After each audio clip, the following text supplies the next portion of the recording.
Good morning friends. मैं doctor Nupur Goyal अपने channel master Indian laws में आपका स्वागत करती हूँ। इस चैनल के माध्यम से मैं एलएलबी और पीसीएसजी की तैयारी कर रहे स्टूडेंट्स के लिए मटेरियल प्रोवाइड करूंगी जो कुछ आसान लैंग्वेज में होगा और ऑथेंटिक होगा, जिससे कि वो इसको ज्यादा आसानी से ग्रैब कर सकें और एक अच्छे नंबर्स को फैच कर सकें।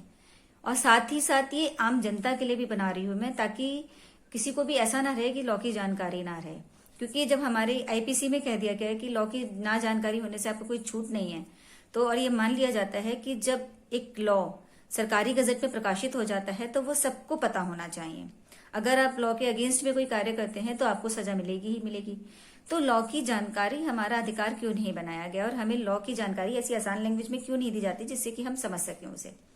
तो इसीलिए मैंने इन वीडियोस को आसान लैंग्वेज में बोलने की कोशिश की है, साथ ही साथ ऑथेंटिक है, जो कि एलएलबी और पीसीएसजी के विद्यार्थियों के लिए अच्छे नंबर्स लाने के लिए काफी रहेगा।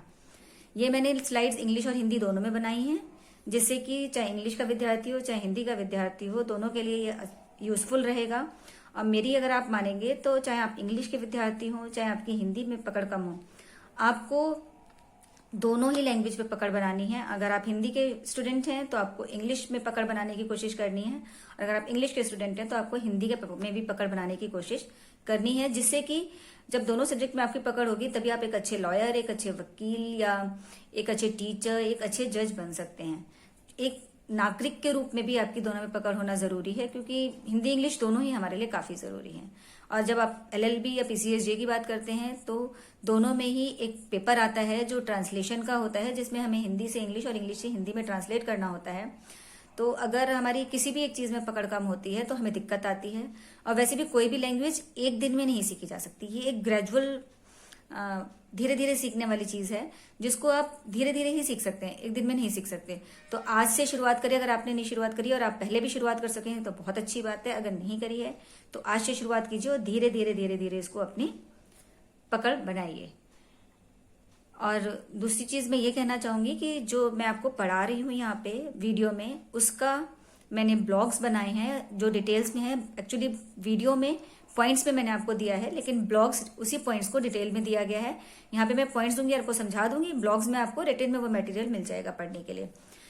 लेकिन मेरा ये सजेशन रहेगा कि आप इन ब्लॉग्स को देखने के बाद और इन वीडियोस को देखने के बाद अपने नोट्स बना ले अपनी कॉपी में। उससे क्या फायदा होगा, जब आपको इसको रिवीजन करना होगा, जैसे आप 2-3 बार वीडियो देखिए कम से कम 2 या 3 बार ब्लॉग पढ़िए। It will take at least 1 hour, इससे ज्यादा टाइम नहीं लगेगा आपका पूरा। लेकिन ये आपके दिमाग में चीजों को क्लियर कर देगा, क्योंकि एक बार जब हम पढ़ते हैं तो बहुत चीजें क्लियर नहीं हो पाती। एटलीस्ट 2 या 3 बार हमें किसी भी चीज को पढ़ना चाहिए। उसके बाद आप अपने नोट्स बना लीजिए। उन नोट्स से आपको क्या फायदा होगा कि वो नोट्स जब आप आगे जाके इसको रिवाइज करेंगे तो वो नोट्स आपके काम आएंगे। तो मेरा तो सजेशन है, बाकी जो आपको सही लगे। इसके बाद मैं आपको आज से हिंदू लॉ पढ़ाना शुरू करूंगी, जिसमें सबसे पहला टॉपिक है हु आर हिंदूज। हमें ये जानने की क्यों जरूरत है कि हिंदू कौन है। हम सीधे पढ़ना शुरू कर देते कि मैरिज कैसे होगी, डाइवोर्स कैसे होगा, मैं हिंदू हूं, मैं बता रही हूं मैं हिंदू। लेकिन हिंदू कौन है, हम जब तक ये नहीं जानेंगे तब तक हम ये कैसे जानेंगे कि हमें हिंदू लॉ किस पर अप्लाई करना है। इसीलिए सबसे पहले ये जानना जरूरी है कि हिंदू कौन है, हिंदू कैसे बनते हैं। इसमें एक सवाल और भी आता है कि हिंदू पैदा होता है, बनाया नहीं जाता। तो इस सवाल का जवाब भी इस वीडियो के अंत में आपको मिल जाएगा। ये सवाल पीसीएसजे में काफी पूछा जाता है। तो जो इम्पोर्टेंट क्वेश्चंस हैं वो मैं आपको बताती रहूंगी अपने वीडियोस के माध्यम से कि पीसीएसजे में क्या पूछे जाते हैं। इसके अलावा जो बहुत ही इंपॉर्टेंट केसेस हैं किसी भी ब्लॉग के या किसी भी वीडियो के, उनको मैंने अंडरलाइन कर दिया है। तो एटलीस्ट वो केसेस तो आपको याद करने ही है। बाकी जितने ज्यादा केसेस याद कर लेंगे उतने ही मार्क्स आपके बढ़ते जाएंगे। तो आज मैं आपको पढ़ाती हूँ हिंदू कौन है। आइए शुरू करते हैं, हिंदू कौन है। इसमें जो सवाल आता है वो आता है हिंदू कौन है, वह किन व्यक्तियों को हिंदू माना जाता है। इस कथन की विवेचना कीजिए कि हिंदू जन्म से होता है, बनाया नहीं जाता। Who are Hindus and what persons are deemed to be Hindus. Explain the statement Hindu is born and not made. वे सभी लोग जो स्वयं को हिंदू कहते हैं और दूसरों के द्वारा हिंदू समझे जाते हैं वो हिंदू हैं। पहले जब एनेक्टेड हिंदू लॉ नहीं था, या प्राचीन काल में आप कह सकते हैं, एक भौगोलिक सीमा के अंतर्गत रहने वालों को हिंदू कहा जाता था। यानी एक ज्योग्राफिकल टेरिटरी जो हिंदुस्तान कहलाती थी, उसके अंदर जो भी सैंथव घाटी कहलाती थी, उसमें जो भी लोग रहते थे उनको हिंदू कहा जाता था। क्योंकि मोस्टली पर्सन जो है बाहर से आक्रमणकारी आए थे, वो या तो मुस्लिम थे या क्रिश्चियंस थे या जो भी थे। तो वो जब भारत आए तो वहां सैंथव घाटी में जो भी लोग रहते थे उन्होंने धीरे धीरे उनको हिंदू कहना शुरू कर दिया। तो हिंदू धर्म किसी एक विशेष मतांतर को नहीं कहते हैं। जितने भी लोग उस एरिया में, स्पेसिफिक एरिया में रहते हैं, वो सब के सब हिंदू कहलाते हैं। वर्तमान में हिंदू विधि से संबंधित 4 प्रमुख विधायन है। हिंदू विवाह अधिनियम है, हिंदू उत्तराधिकार अधिनियम, हिंदू अवयस्कता और संरक्षकता अधिनियम, हिंदू दत्तक ग्रहण एवं भरण पोषण अधिनियम। ये सभी अधिनियम, इन सभी अधिनियमों की धारा 2 सेक्शन 2 ये बताती है कि ये एक्ट किन पर अप्लाई होता है। तो जब ये बताते हैं कि एक्ट किन पर अप्लाई होता है तो इनडायरेक्टली यही बताते हैं कि हिंदू कौन है, क्योंकि एक्ट उन्हीं पर अप्लाई होगा जो हिंदू हैं। तो इस तरह से धारा 2 बताती है कि हिंदू कौन है। धारा 2 जो है सभी एक्ट्स की पेरीमेटेरिया है, मतलब आइडेंटिकली एक है, सबका सब्जेक्ट मैटर एक है और सबका मैटर एक ही है, तो इसीलिए इसको पेरीमेटेरिया कहते हैं। और ये बताएगा कि हिंदू कौन है। प्रत्येक व्यक्ति हिंदू है जो हिंदू धर्म के विकासों में किसी के भी नाते हिंदू है। जैसे वीरशैव, लिंगायत, प्रार्थना या आर्य समाज, सभी, चाहे आप सिख हो, चाहे जैन हो, चाहे बौद्ध हो, आप सबको हिंदू माना जाएगा और वो सब पे हिंदू अधिनियम लागू किया जाएगा। इसके अलावा भारत के राज्य क्षेत्र में जहां पर भी ये अधिनियम लागू होता है वहां पे निवास करने वाला प्रत्येक व्यक्ति हिंदू है, अगर वो साबित कर देता है कि अगर ये एक्ट लागू नहीं किया गया होता तो वह भारत में रहते हुए किसी रूढ़ी या प्रथा के भाग के रूप में हिंदू विधि से शासित होता तो भी वो हिंदू कहलाएगा। अधिनियम की धारा 2(1) में यह बताया गया है कि यह अधिनियम किन पर लागू नहीं होगा। धारा 2(1) नेगेटिव परिभाषा देते हैं कि अगर आप इनमें से कोई नहीं और भारत के अंदर रहते हैं तो आप हिंदू हैं, यानी आप मुसलमान, ईसाई, पारसी या यहूदी नहीं हैं तो आप हिंदू हैं। तो इसका मतलब ये हो गया कि इन 4 को निकाल दे तो जितने भी लोग भारतवर्ष में रह रहे हैं, हिंदुस्तान में रह रहे हैं, वो सबके सब हिंदू कहलाएंगे।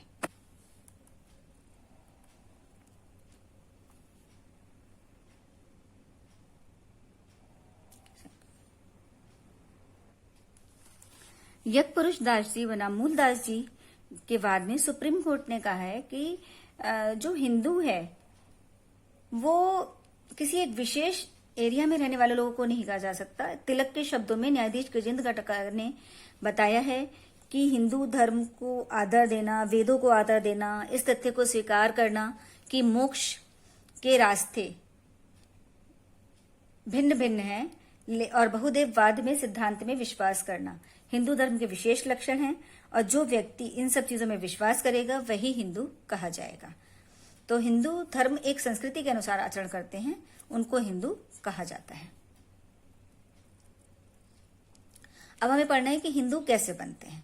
हिंदू किसे कहते हैं ये तो हमने पढ़ लिया, हिंदू कैसे बनते हैं। धारा 2(1) का जो स्पष्टीकरण, एक्सप्लेनेशन है, वो बताता है कि हिंदू हम कैसे कैसे बन सकते हैं। इसको हम एक टेबल के माध्यम से दिखाएंगे। एक्चुअली टेबल बनाने का फायदा ये होता है कि जब आप पेपर टाइम में टेबल बनाते हैं तो उस टाइम जो एग्जामिनर होता है उसको बहुत अच्छे से समझ में आ जाता है कि आप क्या क्या देना चाहते हैं और आपका अपनी सब्जेक्ट पे एक अच्छी पकड़ है। तो इसीलिए मैंने जहां जहां कोशिश करी है कि टेबल बनाई है, और मैं आपसे भी कहूंगी कि जब आप पेपर में लिखें तो आप टेबल के माध्यम से लिखें, जिससे कि सामने वाले को ज्यादा आसानी से चीजें समझ में आ जाती है। तो हिंदू कैसे बनती है या किन पर हिंदू विधि लागू होगी, उसके लिए हम पॉइंट वाइज पढ़ेंगे। जन्म से हिंदू हो सकते हैं, आप धर्म परिवर्तन के द्वारा हिंदू हो सकते हैं। जन्म से हिंदू, जैसे कि हिंदू माँ बाप की संतानें अगर आप हैं तो आप हिंदू कहलाएंगे। हिंदू माता या हिंदू पिता, यानी आपके माता या पिता में से कोई एक व्यक्ति हिंदू है तब भी आप हिंदू कहलाएंगे, अगर आपका हिंदू रीति रिवाज से पालन पोषण हुआ है तो सबसे पहले हम पढ़ते हैं जन्म से हिंदू। जन्म से हिंदू कौन है। धारा 2(1) का स्पष्टीकरण यानी एक्सप्लेनेशन A and B बताता है कि हिंदू जन्म से कौन कौन होगा। हिंदू माँ बाप की संतानें, when the father and mother both are Hindus, then the children automatically become a Hindu. जब माता पिता दोनों ही हिंदू हैं तो बच्चा अपने आप ही हिंदू हो जाता है। इसी प्रकार, लेकिन यदि माता और पिता दोनों में से कोई एक ही व्यक्ति हिंदू है तो जब तक कि उस बच्चे का लालन पालन हिंदू रीति रिवाज से नहीं किया जाएगा तब तक वो हिंदू नहीं कहलाएगा। यानी अगर हिंदू रीति रिवाज से किया गया है तो वह हिंदू कहलाएगा। राम परगश बनाम मुसम्मात दाहिनी बीवी के बाद में एक नर्तकी थी, नर्तकी समाज की एक लड़की थी जिसने एक लड़के को जन्म दिया और उसके बाद उसने मुस्लिम धर्म में कन्वर्ट कर लिया। बच्चे को उसके नाना नानी ने पाला और हिंदू रीति रिवाज के अनुसार पाला, एक हिंदू रीति रिवाज के अनुसार। तो न्यायालय ने, पटना हाई कोर्ट ने ये डिसाइड किया कि क्योंकि नर्तकी ने बच्चे को पैदा करने के बाद मुस्लिम धर्म में परिवर्तन किया था और उस बच्चे का जो लालन पालन था उसके नाना नानी ने हिंदू रीति रिवाज से किया है, इसलिए वो बच्चा हिंदू ही रहेगा। धर्म परिवर्तन द्वारा हिंदू, इसी में आपको मिलेगा हिंदू जन्म से होता है, बनाया नहीं जाता। क्योंकि धर्म मतलब बनाया जाने का मतलब यही है कि अगर आप धर्म परिवर्तन करना चाहें, किसी और धर्म के हैं, तो भी आप धर्म परिवर्तन करके हिंदू बन सकते हैं। तो धर्म परिवर्तन द्वारा भी आप हिंदू बन सकते हैं। Hindu by conversion of religion, Hindu is born and not made, explanation C of section 2(1). धारा 2(1) का एक्सप्लेनेशन सी बताता है कि हिंदू आप बाय कन्वर्जन भी बन सकते हैं। पहले हिंदू, पुराने जमाने में जो था, हिंदू केवल पैदा ही होता था, बनाया नहीं जाता था, क्योंकि कन्वर्जन था नहीं। पूरे देश में केवल हिंदू ही रह रहा है, तो आप कन्वर्ज किस रिलीजन में करोगे। फिर धीरे धीरे आक्रमणकारी आए, तब भी हिंदू धर्म में कन्वर्जन का कॉन्सेप्ट नहीं आया कि हिंदू तो दूसरे धर्म में चले जाते थे, बट दूसरे धर्म के लोग हिंदू बनने का प्रोविजन नहीं रखा गया था, क्योंकि हिंदू थोड़े स्टबर्न थे कि हमारे देश में कन्वर्जन को नहीं रखा गया। ना ही हिंदू धर्म में जबरदस्ती कन्वर्जन को कोई एक कॉन्सेप्ट बताया गया कि आप किसी और को अपने धर्म में कन्वर्ट कीजिए। तो अगर किसी की इच्छा है तो वो आज की डेट में अपने आप को हिंदू धर्म में कन्वर्ट कर सकता है। अब्राहम बनाम अब्राहम के बाद में ये जो MIA लिखा है अब्राहम बनाम अब्राहम के केस में, इसका मतलब है मूर्स इंडियन अपील्स। मतलब जो प्रिवी काउंसिल में या हाउस ऑफ लॉर्ड्स में जो अपीलें जाती थी, उनका इसमें डिस्क्रिप्शन रहता था। तो अब्राहम बनाम अब्राहम के बाद में प्रिवी काउंसिल ने यह डिसाइड किया था कि हिंदू शब्द जन्म से हिंदू तथा हिंदू धर्म में परिवर्तित हो गए लोगों दोनों पर लागू होता है। इस प्रकार हिंदू जन्म से भी होता है और बनाया भी जाता है। पेरुमल बनाम पुन्नू स्वामी के बाद में भी उच्चतम न्यायालय ने अवधारित किया था कि यदि यह सिद्ध हो जाए कि किसी व्यक्ति ने हिंदू धर्म को स्वेच्छा से अंगीकार कर लिया है, तो भले ही उसने कोई धार्मिक अनुष्ठान पूरा ना किया हो, मतलब धार्मिक अनुष्ठान को पूरा करना जरूरी नहीं है, मैंने स्वेच्छा से हिंदू धर्म को स्वीकार कर लिया तो मैं हिंदू हो जाऊंगी। एक व्यक्ति संपरिवर्तन द्वारा अहिंदू हो जाए तो प्रति संपरिवर्तन द्वारा भी हिंदू हो सकता है। मतलब आप हिंदू थे, आपने मुस्लिम धर्म या क्रिश्चियन धर्म स्वीकार कर लिया, आप वापस हिंदू बन सकते हैं। कुसुम कुमारी रॉय बनाम सत्यरंजन दास, ILR कलकत्ता के बाद में कलकत्ता हाईकोर्ट ने कहा कि अगर कोई व्यक्ति हिंदू वंश का है, जन्म से हिंदू है, और वो मुस्लिम धर्म या किसी और धर्म को स्वीकार कर लेता है, तो वो कभी भी किसी भी वक्त, मतलब कन्वर्जन के 1 घंटे बाद भी वापस हिंदू धर्म में कन्वर्जन कर सकता है। और उसको प्रायश्चित के कोई संस्कार पूरे करने की जरूरत नहीं कि उसे प्रायश्चित करना पड़ेगा, कुछ भी है, बस उसने अपना धर्म स्वीकार कर लिया, मैं वापस हिंदू बनना चाहता हूं, तो वो हिंदू मान लिया जाए। दूसरी चीज ये है कि अगर आप कन्वर्जन कर रहे हैं, जैसे आप हिंदू से मुस्लिम बने या मुस्लिम से हिंदू बन रहे हैं, तो आपका जो आशय है वो दुराशयपूर्ण नहीं होना चाहिए। अगर आप हिंदू थे और आप हिंदू से मुस्लिम बन गए, तो वो तब तक मान्य नहीं होगा जब तक कि वो कन्वर्जन आपका मेलाफाइड इंटेंशन से ना हो।